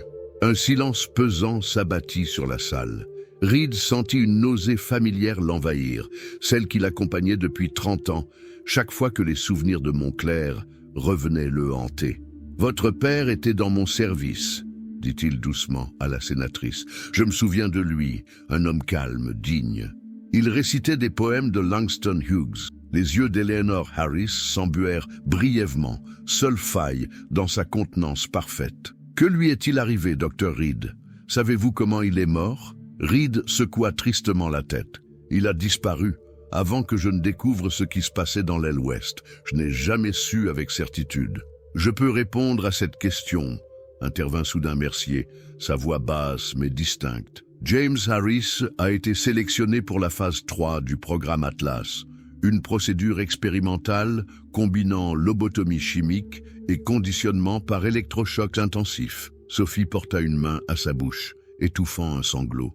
La sénatrice Harris, elle, maintint un calme stupéfiant. « A-t-il souffert ?» demanda-t-elle simplement. Mercier soutint son regard. Les sujets recevaient des doses massives d'analgésiques expérimentaux. Physiquement, la douleur était limitée. Mentalement, il laissa sa phrase en suspens, mais tous comprirent l'horreur implicite. L'audition se poursuivit jusqu'au soir, chaque témoignage ajoutant une couche supplémentaire à l'édifice macabre de Montclair et du programme Atlas. Des connexions furent établies avec MK Ultra, révélant un réseau international d'installations similaires au Canada, en Allemagne de l'Ouest et même au Japon. À 19h30, la sénatrice Harris frappa de son marteau pour marquer une pause. « Nous reprendrons demain matin. Dr. Reed, Madame Bernard, je vous remercie pour votre courage. » Alors que tous se levaient, Mercier s'approcha de Reed et Sophie. « Puis-je vous parler en privé ?» Méfiants mais intrigués, ils acceptèrent de le rencontrer dans un petit salon adjacent sous la surveillance discrète de l'agent Riardon. « Je vous dois des explications, » commença Mercier une fois seul, « et peut-être des excuses, bien qu'aucun mot ne puisse réparer ce qui s'est passé. »« Vous étiez l'un d'eux, » dit Sophie, la voix vibrant de colère contenue. « Vous participiez à ces atrocités. » Mercier hocha lentement la tête. « J'étais jeune, fraîchement diplômé de la faculté de médecine de Lyon. On m'avait présenté Montclair comme une opportunité exceptionnelle de participer à des recherches révolutionnaires. Et quand vous avez découvert la vérité, demanda Reed, j'ai fait ce que beaucoup font face à l'inacceptable, j'ai rationalisé. Je me suis dit que c'était pour le bien supérieur de la science, de la nation. » Son regard se perdit dans le vide. Puis un jour, j'ai assisté à une phase 3 particulièrement brutale. Le sujet était une jeune femme, à peine 20 ans. Elle s'appelait Isabelle. Sa voix se brisa légèrement. Quelque chose s'est brisé en moi ce jour-là. J'ai compris que nous n'étions pas des médecins, mais des bourreaux. J'ai commencé à documenter secrètement ce qui se passait, à constituer mon propre dossier. « Pourquoi faire ?» interrogea Sophie, toujours méfiante. « Au début, je ne savais pas, peut-être pour me protéger.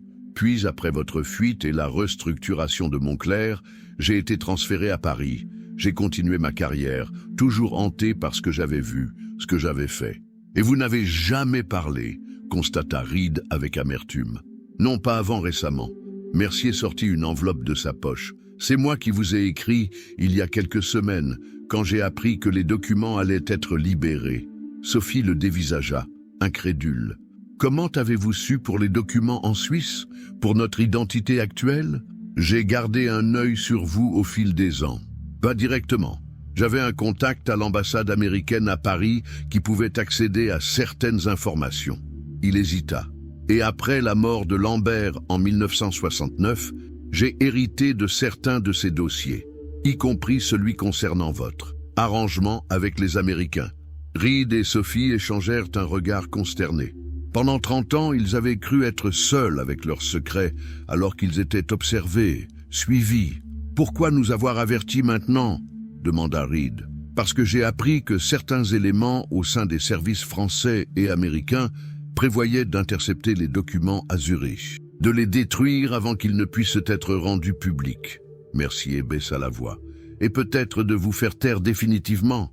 C'est pour cela que le FBI est intervenu, comprit Sophie. Pour nous protéger? Pour vous protéger, oui, mais aussi pour contrôler la narration. Mercier sourit tristement. Ne vous y trompez pas, cette commission est une concession, pas un acte de contrition sincère. Ils préfèrent une vérité partielle, filtrée, à un scandale incontrôlable dans la presse. Reed se sentit soudain très las. 30 ans plus tard, et les jeux de pouvoir continuent. Ils ne s'arrêtent jamais, confirma Mercier. Mais cette fois, vous avez une alliée précieuse en la sénatrice Harris. Elle ne laissera pas cette histoire être enterrée.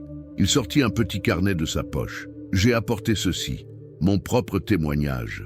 Des détails que vous ne pouviez pas connaître. Les discussions entre Lambert et les officiels américains, les rapports envoyés à Paris, les directives reçues en retour. Reed prit le carnet avec précaution, comme s'il s'agissait d'un objet dangereux. Pourquoi nous le donner? Pourquoi maintenant? Le regard de Mercier s'assombrit. Parce que je me meurs, Dr. Reed. Cancer du pancréas, phase terminale, 6 mois tout au plus. Il eut un rire sans joie. Le destin a un sens de l'ironie certain, n'est-ce pas? Après toutes ces vies que j'ai aidé à détruire. Sophie, malgré sa rancœur, sentit une pointe de compassion. Vous cherchez la rédemption. Je cherche la paix, corrigea doucement Mercier. Je sais qu'il n'y a pas de rédemption possible pour ce que nous avons fait. Mais peut-être qu'en aidant à révéler la vérité, je pourrais au moins regarder mon reflet dans le miroir pendant mes derniers jours. Ils parlèrent encore 1 heure, Mercier leur livrant des détails sur les ramifications du programme Atlas, sur les carrières brillantes construites sur les ruines de Montclair, sur les personnalités toujours en poste qui avaient participé directement ou indirectement à ces expériences. Le lendemain, l'audition reprit. Cette fois, le témoignage de Mercier vint corroborer et compléter celui de Reed et Sophie. Le médecin français ne s'épargna pas, détaillant sa propre implication avec une précision clinique qui rendait son récit d'autant plus glaçant. Les représentants de la CIA et du département d'État tentèrent plusieurs fois d'interrompre, invoquant la sécurité nationale. Mais la sénatrice Harris les remettait systématiquement à leur place.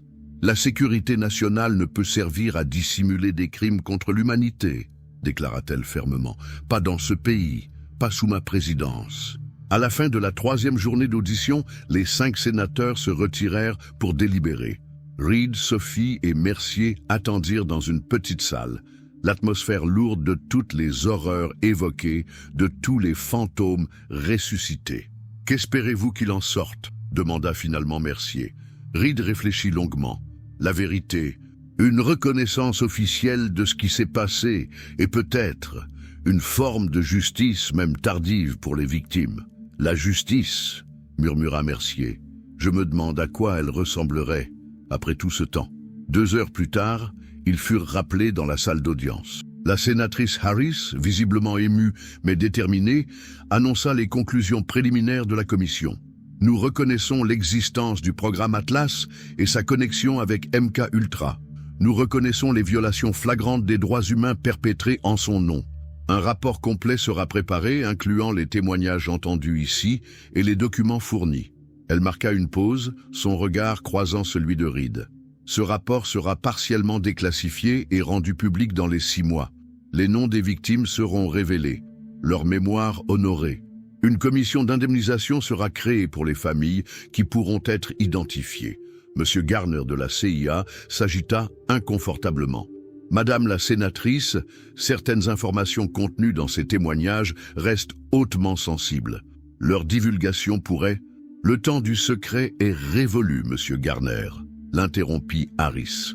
Trop d'années ont déjà été perdues, trop de vérités étouffées. Cette commission a pris sa décision. En quittant le bâtiment du Sénat ce soir-là, Reed sentit un poids s'alléger sur ses épaules, pas entièrement dissipé, mais plus supportable. À ses côtés, Sophie marchait en silence, son visage reflétant un mélange complexe d'émotions. « Est-ce suffisant ?» demanda-t-elle finalement alors qu'ils montaient dans la voiture qui les ramenait à leur hôtel. « Après tout ce temps, toute cette souffrance ?» Reed prit sa main dans la sienne, leurs doigts s'entrelaçant comme il l'avait fait tant de fois au cours des 30 dernières années. Dans la peur, dans l'espoir, dans la résignation, et maintenant, peut-être, dans une forme de paix. Ce n'est pas suffisant, admit-il doucement. Rien ne pourrait l'être, mais c'est un début. La vérité commence enfin à émerger des ténèbres. Par la fenêtre, il observa les monuments de Washington qui défilaient, illuminés dans la nuit, symboles d'idéaux souvent trahis, mais jamais complètement abandonnés. Quelque part dans cette ville, Eleanor Harris rédigeait déjà les premières lignes d'un rapport qui lèverait le voile sur l'une des pages les plus sombres de l'histoire franco-américaine. Et dans une chambre d'hôtel non loin, Paul Mercier contemplait peut-être lui aussi cette même ville, cherchant dans ces derniers mois une forme de paix que ni la confession ni la vérité ne pourraient pleinement lui apporter. Quant à Reed et Sophie, leur voyage touchait à sa fin. 30 ans après avoir fui Montclair dans la nuit et la peur, ils avaient finalement accompli ce qu'ils s'étaient juré de faire, témoigner, révéler, honorer les victimes silencieuses. Le chemin avait été long, tortueux, semé de compromis et de silence. Mais ils l'avaient parcouru ensemble, portant le fardeau de la vérité jusqu'à ce qu'il puisse enfin être partagé. Washington, D.C., 12 avril 1984. Le printemps avait transformé le Mall de Washington en un tableau impressionniste. Les cerisiers en fleurs, créant un dôme rose pâle au-dessus des promeneurs. Reed et Sophie marchaient lentement le long du reflecting pool, leur silhouette se détachant sur l'eau calme qui reflétait le monument de Lincoln. 6 mois s'étaient écoulés depuis leur témoignage devant la commission Harris. 6 mois pendant lesquels ils avaient repris leur vie à Carmel, attendant avec un mélange d'appréhension et d'espoir la publication du rapport promis. « Tu es nerveux ?» constata Sophie en serrant doucement la main de Reed. « Comment ne pas l'être ?»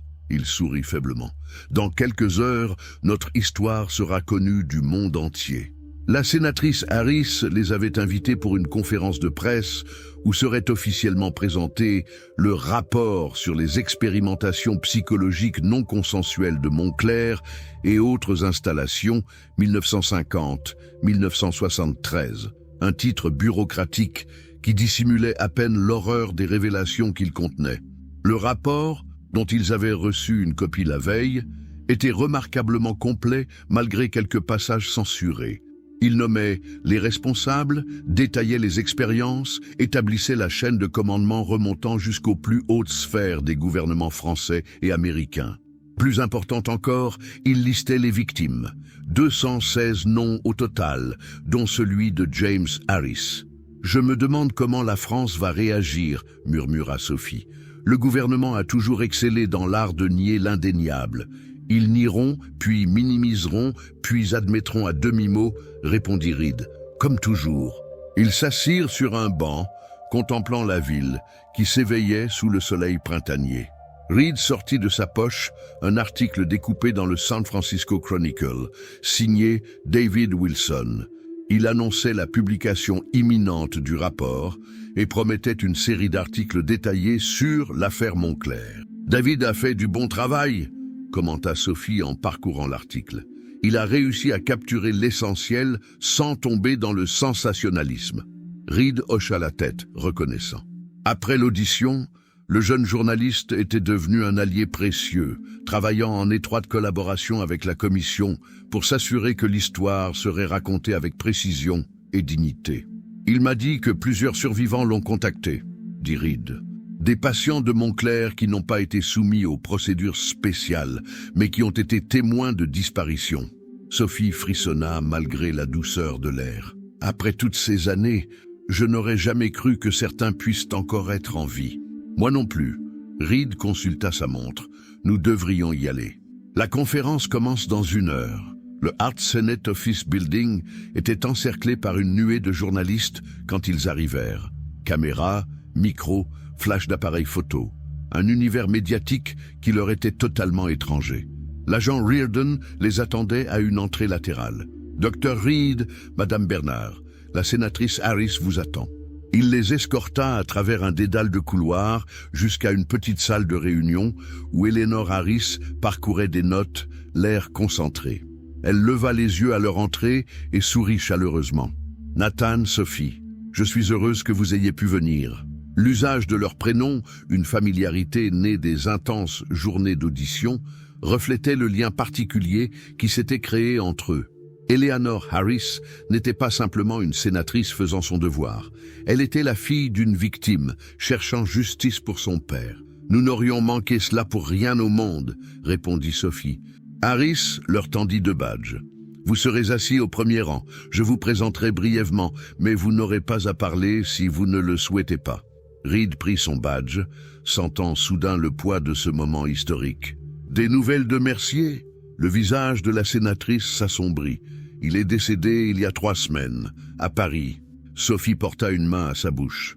Malgré la complexité de leurs sentiments envers l'ancien médecin de Montclair, cette nouvelle les affectait profondément. « A-t-il pu voir le rapport final ?»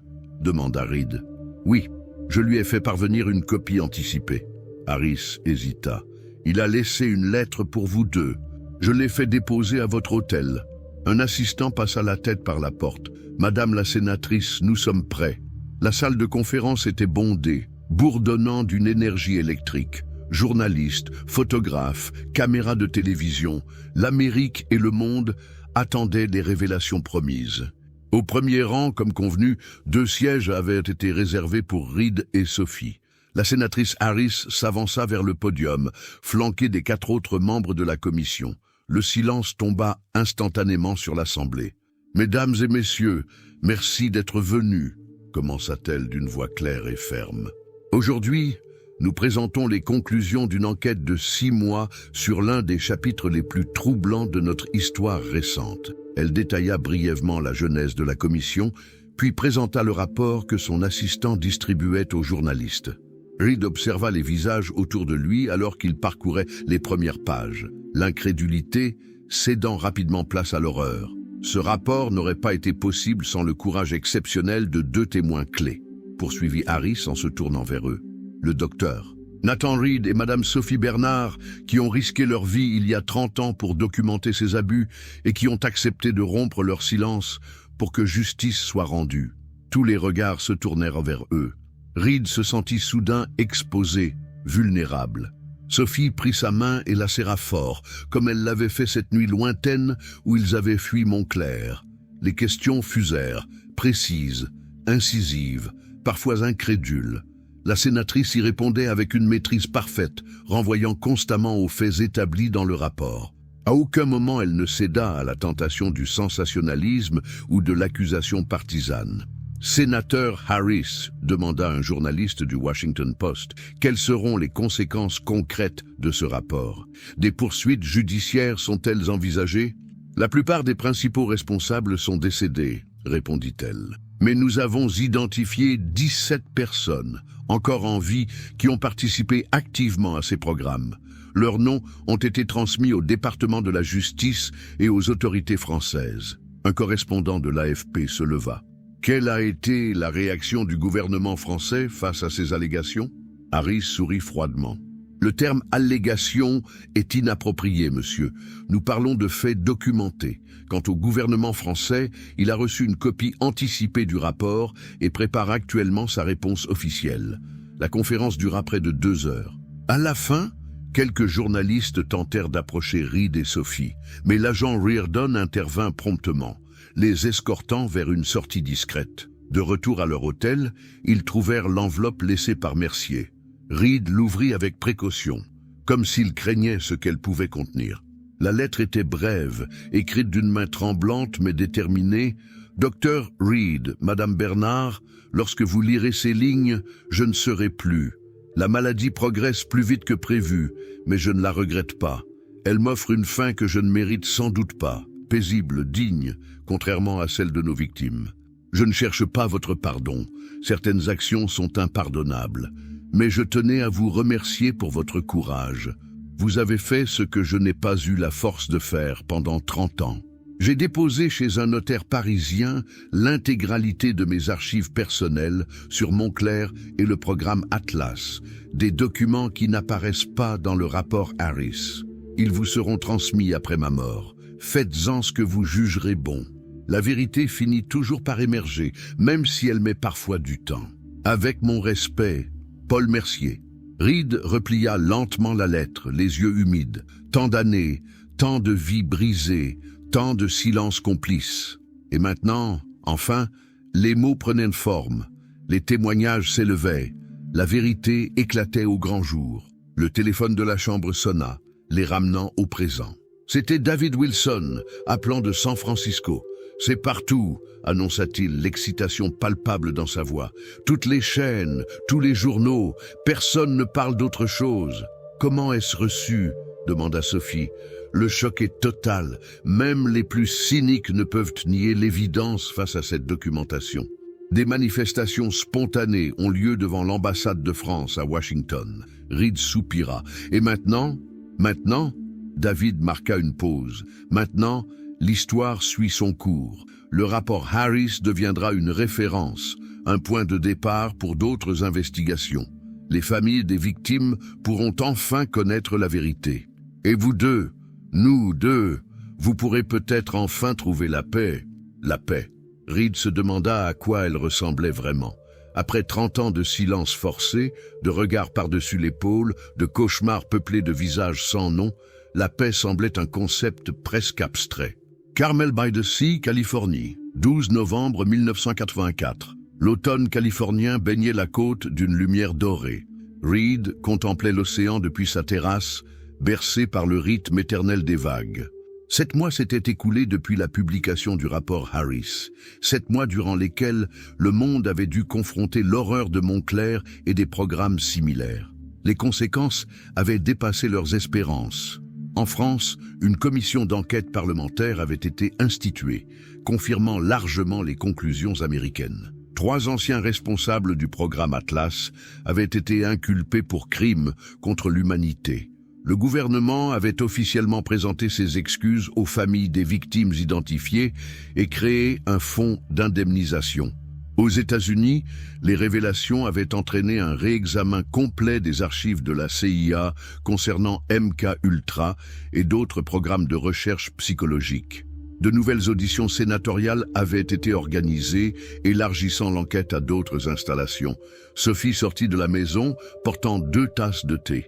À 56 ans, son visage portait les marques du temps et des épreuves, mais ses yeux avaient retrouvé une sérénité que Reed n'y avait pas vue depuis des décennies. « David vient d'appeler », annonça-t-elle en s'asseyant. « Son livre sera publié en janvier.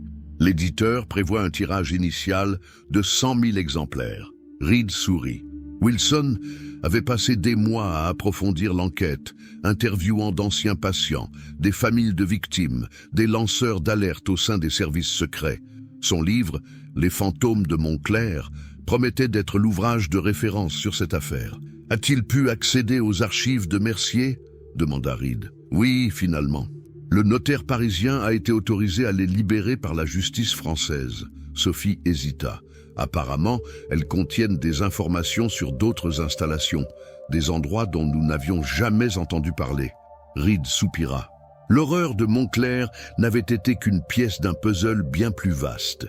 Un réseau international d'expérimentation humaine dissimulé derrière la façade de la guerre froide et de la lutte contre le communisme. Eleanor a appelé aussi, poursuivit Sophie. Elle nous invite à la cérémonie d'inauguration du mémorial en mai prochain.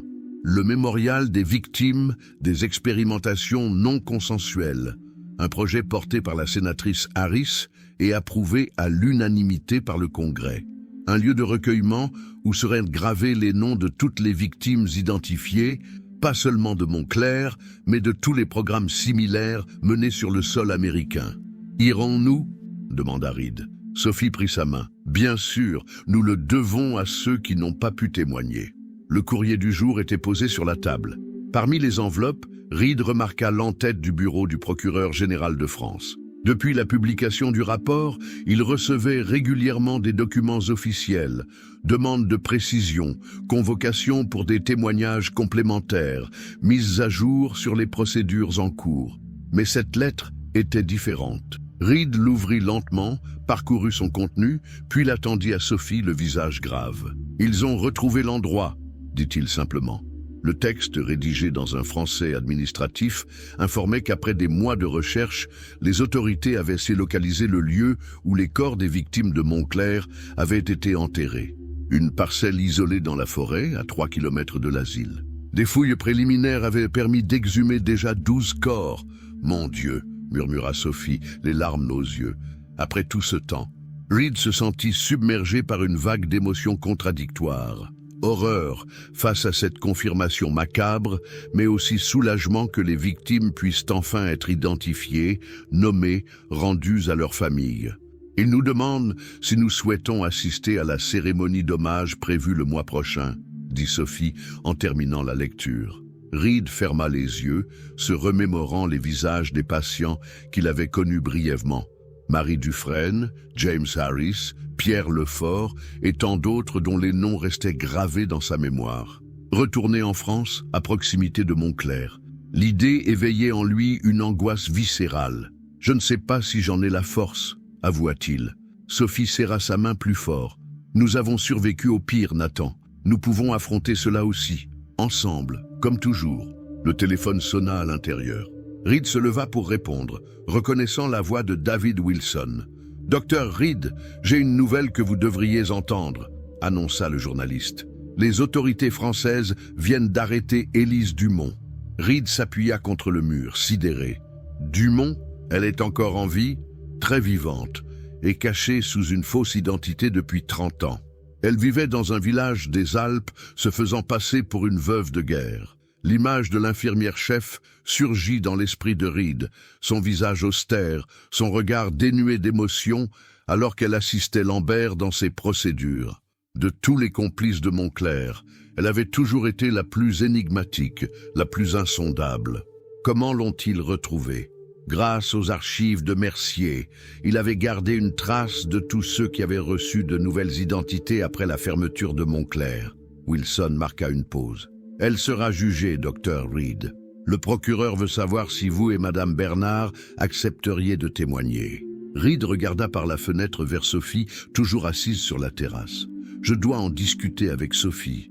Mais oui, je pense que nous témoignerons. » Après avoir raccroché, il rejoignit Sophie et lui transmit la nouvelle. Elle l'écouta en silence, son regard fixé sur l'horizon. « Tu te souviens de cette nuit ?» dit-elle finalement.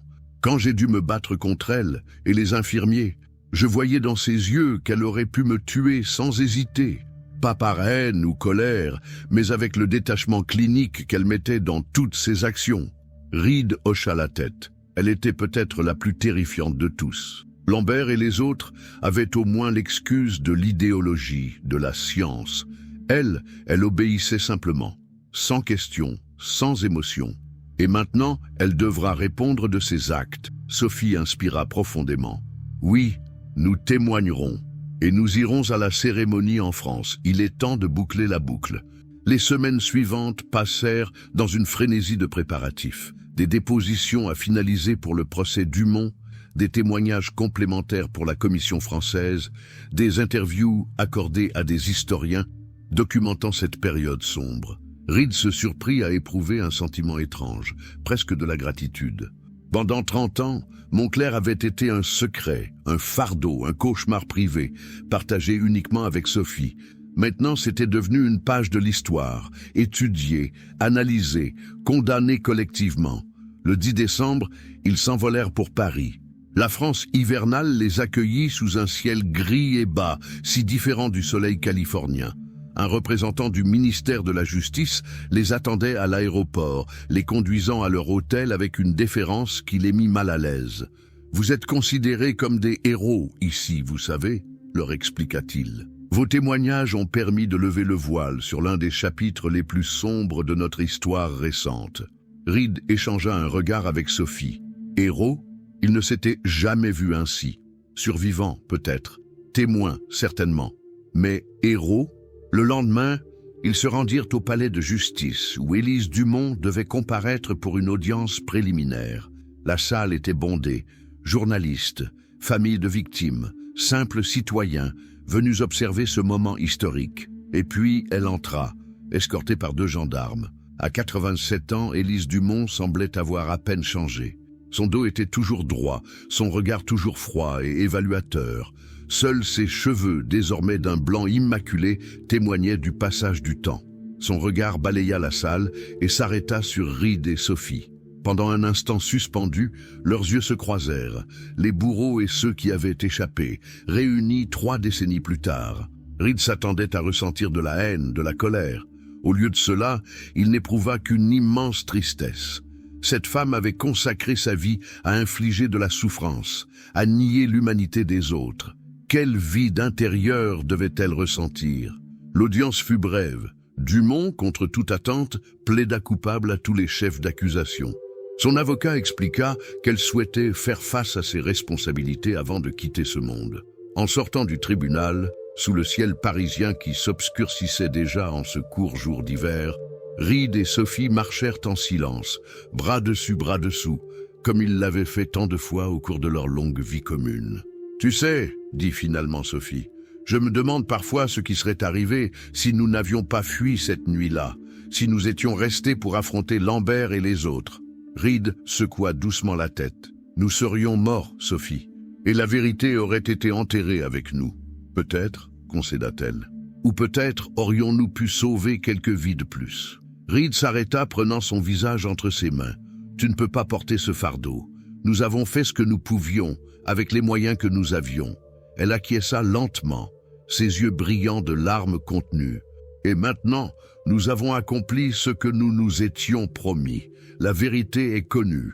Les responsables font face à la justice. Les victimes sont honorées. Dans 2 jours, ils se rendraient sur le site des excavations près de Montclair pour la cérémonie d'hommage aux victimes. Ce serait leur dernier acte dans cette longue quête de vérité et de justice. En regardant le soleil se coucher sur Paris, Reed sentit un calme nouveau l'envahir. Pas l'oubli, jamais l'oubli, mais peut-être, enfin, le début d'une paix véritable.